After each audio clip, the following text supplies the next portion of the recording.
Hey, ¿qué más pues? Bienvenidos a Café, el podcast de Lava y Benalli. ¿Cómo vas? Juanfe, muy bien, bienvenidos a todos los que nos están escuchando.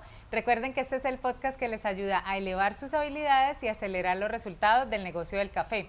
Hoy vamos a conversar acerca de esas lecciones que nos puede dar la industria del vino y que podrían aplicarse a la industria del café. Hace años, cuando estábamos empezando con los cafés especiales, siempre teníamos como referencia a la industria del vino y decíamos que era como el primo del café.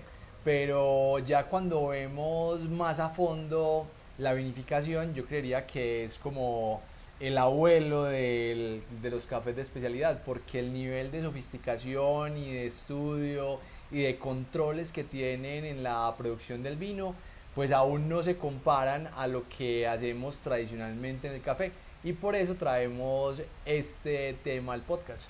Juanfe, empecemos por conocer como esos tres factores, son muchos más, pero escogimos tres que consideramos los principales.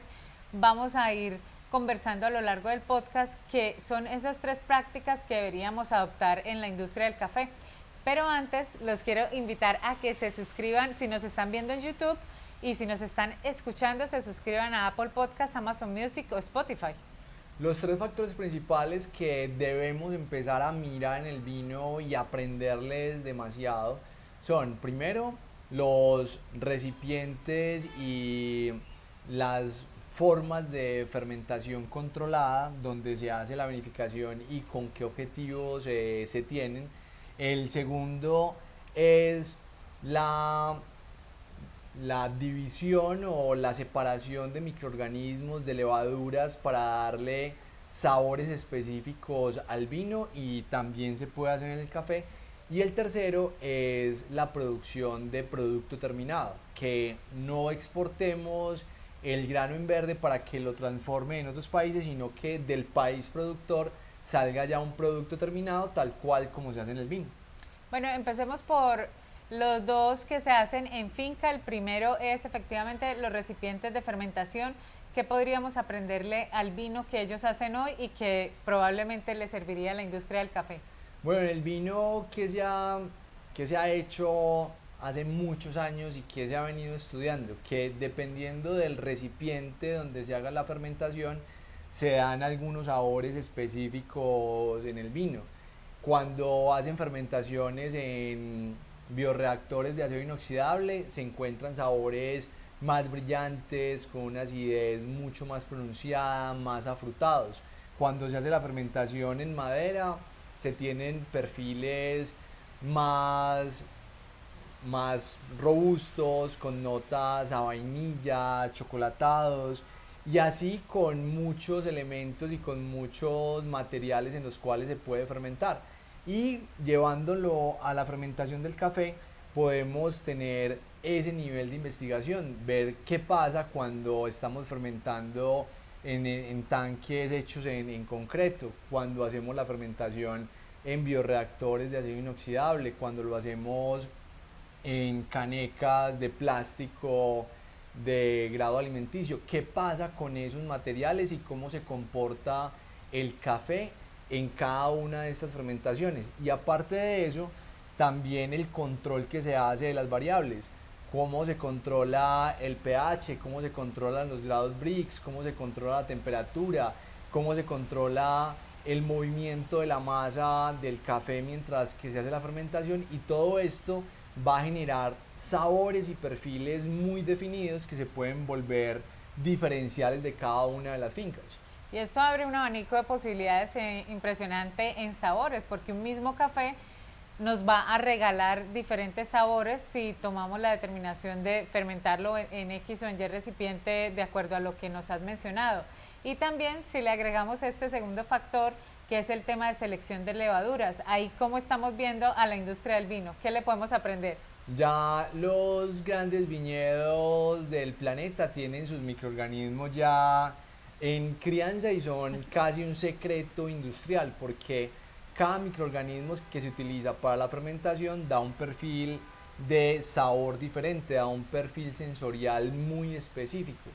Ya hay algunos caficultores que tienen en sus fincas laboratorios de microbiología para saber qué tipo de levaduras están utilizando para tener diferentes sabores, pero eso no está generalizado.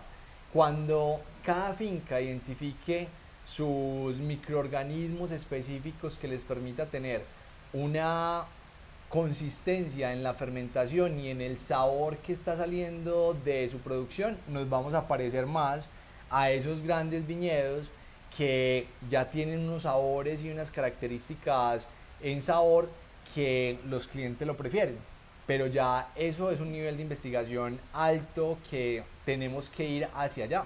Y un tema también que yo en la industria del café es el tema de repetibilidad, que sí lo vemos muy bien estructurado en el vino por lo que mencionas, pero en el café muchas veces obtenemos sabores increíbles, tazas que, oh wow, pero cuando vamos a preguntar nos dicen, no tengo idea qué hice de diferente que me dio como resultado este cafezazo. Entonces creo que ahí también hay otra parte que tendremos que adoptar de la industria del vino.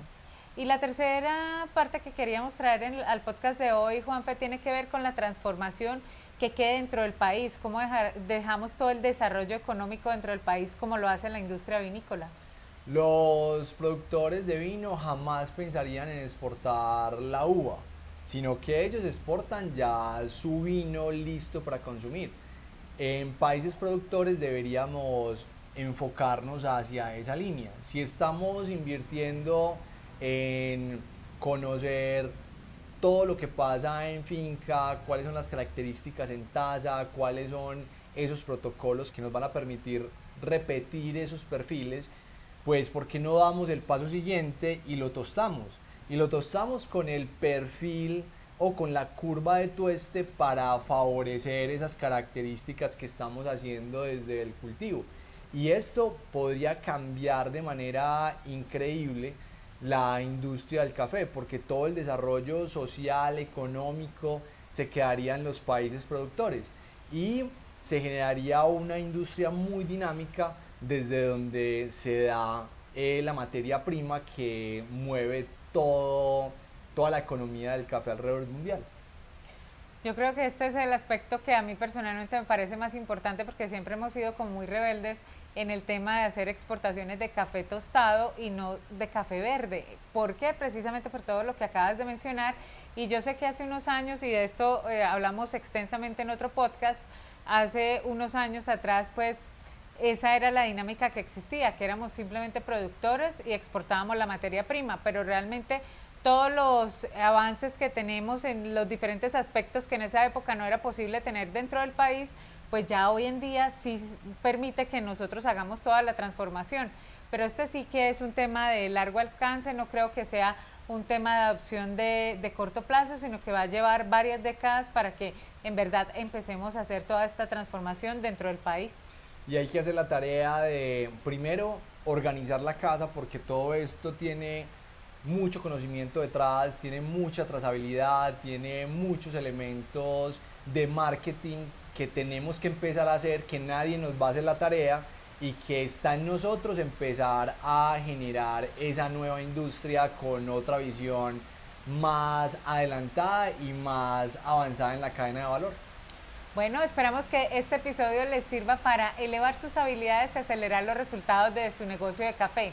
Recuerden pasar la voz, que si no son ustedes, son familiares o amigos que requieren escuchar la información que compartimos a diario aquí en Café, el podcast de La Vibe.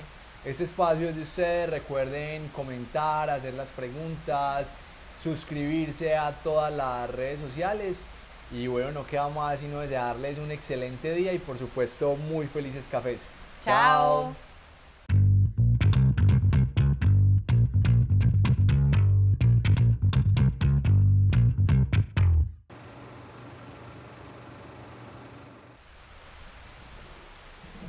Joder, que nos estamos mojando el culo.